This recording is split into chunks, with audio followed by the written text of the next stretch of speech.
नमस्कार साथियों, महान लोगों के किस्से और कहानियों के पिछले एपिसोड में हमने देखा था स्वामी विवेकानंद के जीवन की बहुत सारी किस्से और कहानियां जिन्हें आप सभी ने बहुत ज्यादा पसंद किया। और आज हम सुनने वाले हैं महात्मा बुद्ध के जीवन के किस्से और कहानियां जिनसे हमें बहुत कुछ सीखने को मिलेगा, जिन्हें हम अपनी लाइफ में अप्लाई कर सकते हैं और अपने जीवन को बहुत ज्यादा बेहतर बना सकते हैं। एक बार की बात है, एक गरीब व्यक्ति अपनी गरीबी से बहुत ज्यादा परेशान था क्योंकि वो अपनी गरीबी के चलते अपने परिवार का ठीक से लालन पोषण बिल्कुल नहीं कर पा रहा था। उसके परिवार को 2 वक्त का खाना भी ठीक से नहीं मिल पा रहा था और इसलिए वो बहुत ज्यादा परेशान रहने लगा। और फाइनली उसने फैसला ले लिया कि वो अपने घर को छोड़कर, अपने बीवी बच्चों को छोड़कर चला जाएगा। एक रात को चुपचाप वो बिना किसी से बोले अपने घर से निकल गया और वो एक रास्ते पर चलता रहा। वो रात भर चलता रहा। वो सुबह सुबह एक नदी के किनारे पहुंचा और वहां पर उसने देखा कि महात्मा बुद्ध अपने शिष्यों के साथ वहां पर डेरा डाले हुए हैं। जब उन्होंने इस दृश्य को देखा तो उस व्यक्ति ने सोचा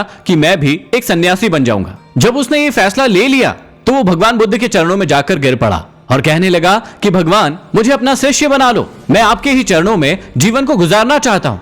और उस व्यक्ति की बात को सुनकर महात्मा बुद्ध ने उस व्यक्ति को अपना शिष्य बना लिया। अब महात्मा बुद्ध का काफिला धीरे धीरे करके आगे बढ़ा। उस समय गर्मी का वक्त चल रहा था। महात्मा बुद्ध ने उस व्यक्ति को पास की नदी से पानी भरकर लाने के लिए कहा। जब वो व्यक्ति नदी के पास पानी भरने के लिए गया तो उसने देखा कि वहां पर बहुत सारे जंगली जानवर थे जो अलग अलग प्रकार की आवाज कर रहे थे। वो थोड़ी देर के लिए डरा, लेकिन उसने साहस रखा और उस व्यक्ति ने उन सारे के सारे जानवरों को नदी के पास से भगा दिया। लेकिन जैसे ही वो पानी भरने के लिए नदी के पास गया, उसने देखा कि नदी का पानी बहुत ज्यादा मैला है जिसे पिया नहीं जा सकता है। उस व्यक्ति ने सोचा कि ऐसा पानी मैं ले जाकर क्या करूंगा, क्योंकि इस पानी का तो कोई काम नहीं है। ये इतना मैला पानी है कि कोई भी व्यक्ति और महात्मा बुद्ध खुद भी इसे पी नहीं पाएंगे। इसलिए वो बिना पानी लिए ही महात्मा बुद्ध के पास चला गया और महात्मा बुद्ध से कहा कि मैं पानी लेने गया था, लेकिन वहां का पानी बहुत ज्यादा मैला था, इसलिए मैं उस पानी को नहीं लाया। शिष्य की बात को सुनकर महात्मा बुद्ध मुस्कुराए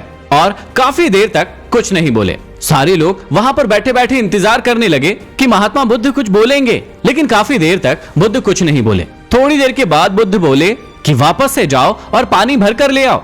उस व्यक्ति ने महात्मा बुद्ध की बात मानी, लेकिन वो रास्ते भर सोचता रहा कि इतना मैला पानी महात्मा बुद्ध कैसे पिएंगे और सारे के सारे शिष्य कैसे पिएंगे। लेकिन वो आगे बढ़ता गया। जब वो व्यक्ति नदी के किनारे के पास पहुंचा तो उसने देखा कि सारा का सारा पानी निर्मल हो गया है, साफ हो गया है, कोई भी गंदगी वहां बची ही नहीं है।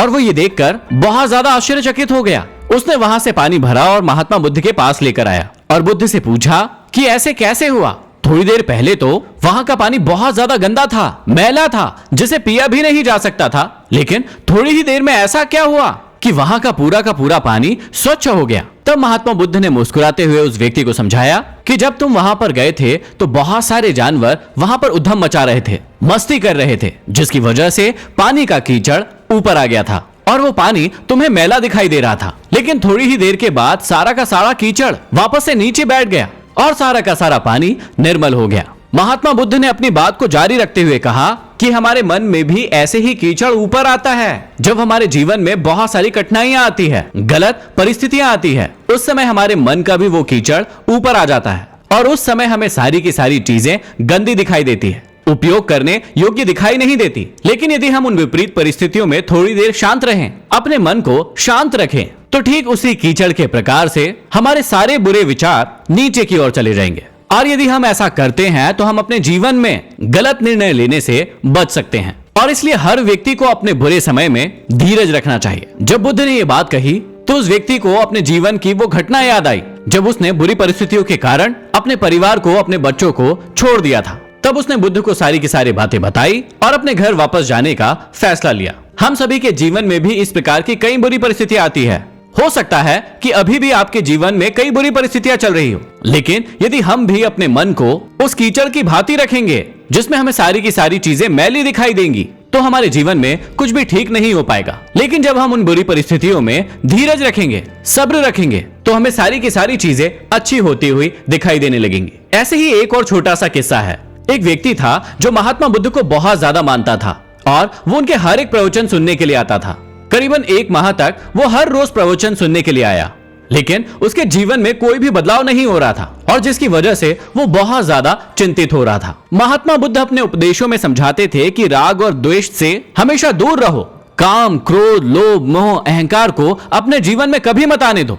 बुद्ध के इन उपदेशों से लोगों को बहुत ज्यादा शांति मिलती थी, लेकिन उस व्यक्ति का मन बहुत ज्यादा अशांत था क्योंकि उसके जीवन में कुछ भी बदल नहीं रहा था। एक दिन वो व्यक्ति महात्मा बुद्ध के पास गया और कहने लगा कि मैं आपके प्रवचन रोज सुनता हूँ, रोज आपकी बातें सुनता हूँ, लेकिन फिर भी मेरे जीवन में कोई बदलाव नहीं आ रहा है। इसका कारण क्या है, मुझे समझाइए। मैं बहुत ज्यादा परेशान हूँ, मुझे क्या करना चाहिए ये आप मुझे बताइए। महात्मा बुद्ध ने उसकी इस बात को सुनकर उससे पूछा कि तुम कहाँ के रहने वाले हो। उस व्यक्ति ने जवाब दिया कि मैं श्रावस्ती का रहने वाला हूँ।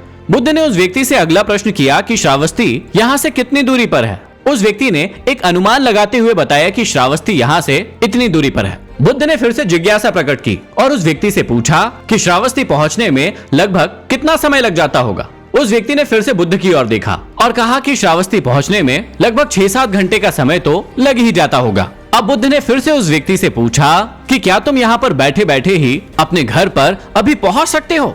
वो व्यक्ति आश्चर्यचकित हो गया और बुद्ध से पूछने लगा कि ऐसे कैसे हो सकता है कि मैं यहाँ पर बैठे बैठे अपने घर पर कैसे पहुँच सकता हूँ। उस व्यक्ति ने जवाब दिया कि वहाँ पर पहुँचने के लिए तो मुझे चलना पड़ेगा। अब बुद्ध ने उस व्यक्ति की ओर देखा और मुस्कुराए और कहने लगे कि ठीक इसी प्रकार से ही सिर्फ मेरी बातों को सुनने से तुम्हारे जीवन में कोई बदलाव नहीं आएगा।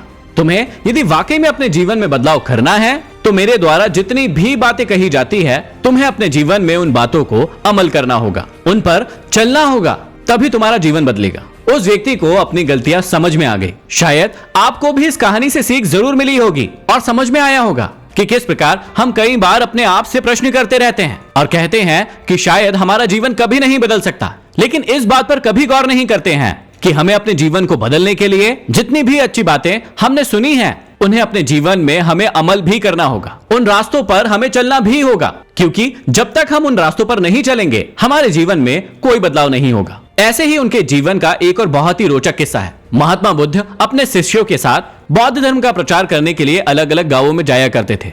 एक बार एक गांव में वो गए और वहां पर बौद्ध धर्म के बारे में समझाने लगे। वहां पर बहुत सारे लोग बैठे हुए थे, लेकिन उनमें से एक व्यक्ति को बौद्ध धर्म की बातें समझ में नहीं आई और वो बहुत ज्यादा गुस्सा हो गया और महात्मा बुद्ध को और बौद्ध धर्म को गालियां देने लगा। लेकिन जितने भी लोग वहां पर उपस्थित थे उस व्यक्ति को देखकर वो भड़क गए और कहने लगे कि तुम बौद्ध धर्म के बारे में ऐसी बातें क्यों कर रहे हो। लेकिन उन सब के बोलने के बाद भी वो व्यक्ति नहीं माना और बौद्ध धर्म के बारे में बहुत सारी उल्टी सीधी बातें करने लगा और महात्मा बुद्ध को बहुत जोर जोर से गालियां देने लगा। उन लोगों ने महात्मा बुद्ध को कहा कि आप इस व्यक्ति को कुछ कहते क्यों नहीं है, ये बौद्ध धर्म को और आपको इतनी गालियां दे रहा है, लेकिन उसके बाद भी आप शांत बैठकर मुस्कुरा रहे हैं, इस व्यक्ति को कुछ कह नहीं रहे हैं। तब महात्मा बुद्ध ने लोगों को समझाया कि आप सभी शांत रहिए और बिल्कुल भी गुस्सा मत करिए, क्योंकि ये व्यक्ति आगे जाकर बौद्ध धर्म का सबसे बड़ा प्रचारक बनने वाला है और ये मेरे सबसे अच्छे शिष्यों में से एक होने वाला है। लोग बहुत ही ज्यादा आश्चर्यचकित हो गए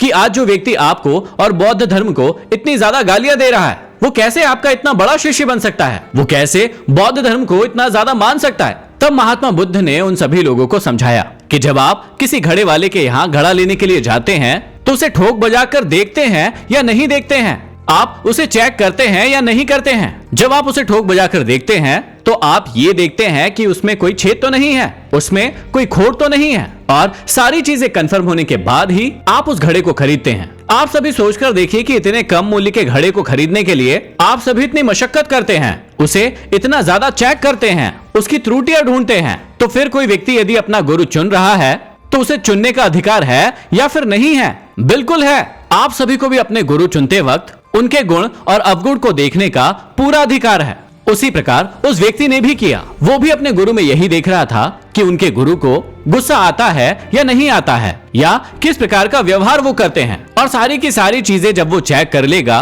और उसे लगेगा कि यही मेरा सही गुरु है, तभी वो उस गुरु को अपनाएगा। तो इसीलिए इस बात में गुस्सा करने की कोई बात नहीं है। आप भी अपने जीवन में कई बार छोटी छोटी सी बातों पर क्रोधित हो जाते हैं, बिना उस बात का सार समझे, और फिर उस गुस्से में कुछ ऐसा फैसला ले लेते हैं जो आपके जीवन के लिए सही नहीं होता है, और बाद में आप उस फैसले पर बहुत ज्यादा पछताते हैं। बुद्ध के जीवन का एक और किस्सा है जो आप सभी के लिए बहुत ही महत्वपूर्ण हो सकता है और आपके जीवन को पूरी तरीके से बदलने में बहुत महत्वपूर्ण रोल अदा कर सकता है। और इस किस्से से शायद आपके बहुत सारे प्रश्नों के जवाब आपको मिल सकते हैं। एक बात की बात है, मगध राज का राजकुमार बहुत ही ज्यादा उद्दंड था। वो बहुत ज्यादा मस्ती किया करता था, लोगों को परेशान किया करता था और वो अपनी ही बातें हर जगह मनवाता रहता था, क्योंकि वो छोटा राजकुमार था। उसे लगता था कि मेरे जैसा कोई नहीं है। लेकिन राजा इस बात से बहुत ही ज्यादा परेशान थे, क्योंकि उन्हें लगता था कि यदि इसी प्रकार का व्यवहार ये आगे भी करता रहा और जब ये राजा बनेगा तो शायद एक बहुत बुरा राजा बनेगा।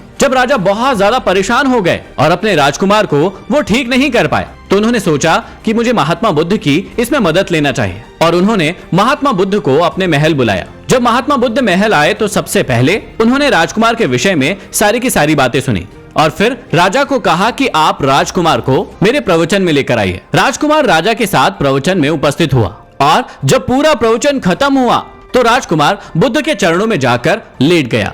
बुद्ध के प्रवचन को सुनकर वो इतना ज्यादा मोहित हो गया कि उस राजकुमार ने बौद्ध धर्म को ही अपना लिया। उस राजकुमार का जीवन पूरी तरीके से बदल गया और बाद में तो उस राजकुमार ने अन्न और जल को भी पूरी तरीके से त्याग दिया। जब बुद्ध को उस राजकुमार के इस कठोर प्रण के बारे में पता चला तो खुद बुद्ध उस राजकुमार से मिलने के लिए वहां पर उपस्थित हुए, क्योंकि राजा भी बहुत ज्यादा चिंतित थे, क्योंकि राजकुमार अन्न और जल सब कुछ त्याग चुका था और उसका शरीर बहुत ज्यादा कमजोर होता जा रहा था। बुद्ध राजकुमार से मिलने गए और वो राजकुमार के पास बैठे और उन्होंने राजकुमार के सर पर हाथ फेरते हुए कहा कि तुमने अन्न और जल दोनों ही त्याग दिया है और इसलिए तुम्हारा शरीर बहुत ज्यादा कमजोर हो गया है और इसलिए तुम्हारा स्वास्थ्य लगातार गिरता जा रहा है। तुम संगीत के बहुत बड़े जानकार हो, इसलिए मैं तुमसे संगीत के बारे में कुछ प्रश्न पूछना चाहता हूँ। यदि तुम इजाजत दो तो वो प्रश्न मैं तुमसे पूछता हूँ। उस राजकुमार ने महात्मा बुद्ध से कहा कि आप जो भी प्रश्न पूछना चाहते हैं बिल्कुल पूछिए, मैं उसका जवाब देने की कोशिश करूंगा। बुद्ध ने उस राजकुमार से पूछा कि क्या हम वीणा के तारों को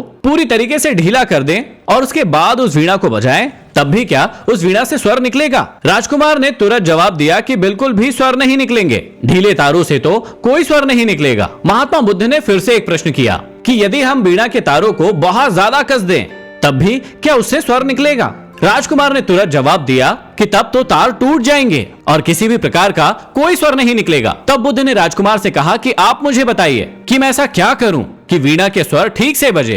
तो राजकुमार ने जवाब दिया कि ना ही आप उसे बहुत ज्यादा टाइट कीजिए और ना ही बहुत ज्यादा ढीला छोड़िए, तब सही स्वर निकलेंगे। तब महात्मा बुद्ध मुस्कुराए और राजकुमार की ओर देखने लगे और कहने लगे कि बस यही बात मैं तुम्हें समझाने के लिए आया हूँ कि यदि वाकई में मोक्ष की प्राप्ति करना है तो ना ही अपने जीवन को पूरे तरीके से ढीला छोड़िए और ना ही पूरी तरीके से टाइट कर दीजिए। यदि वाकई में आप मोक्ष की प्राप्ति करना चाहते हैं तो आप अपने जीवन में एक बैलेंस रखिए, ठीक उसी तार की तरह, तभी आपके जीवन से मधुर संगीत बजेगा। और ये कहानी हम सभी के लिए भी बहुत ही ज्यादा महत्वपूर्ण हो सकती है, क्योंकि हम भी अपनी लाइफ में कुछ चीजें बहुत ही एक्सट्रीम लेवल पर जाकर करते हैं और कुछ चीजें बहुत ही निचले लेवल पर जाकर करते हैं, जबकि हमें अपनी लाइफ में समझना चाहिए बैलेंस का क्या सार होता है। जब तक हम अपने लाइफ में बैलेंस को नहीं अपनाएंगे हम एक सही लाइफ कभी भी नहीं जी पाएंगे। आशा करता हूं कि महात्मा बुद्ध की इन कहानियों से आपको बहुत कुछ सीखने को मिला होगा, जिन सीखों को आप अपने जीवन में अप्लाई भी करेंगे, सिर्फ सुनेंगे नहीं,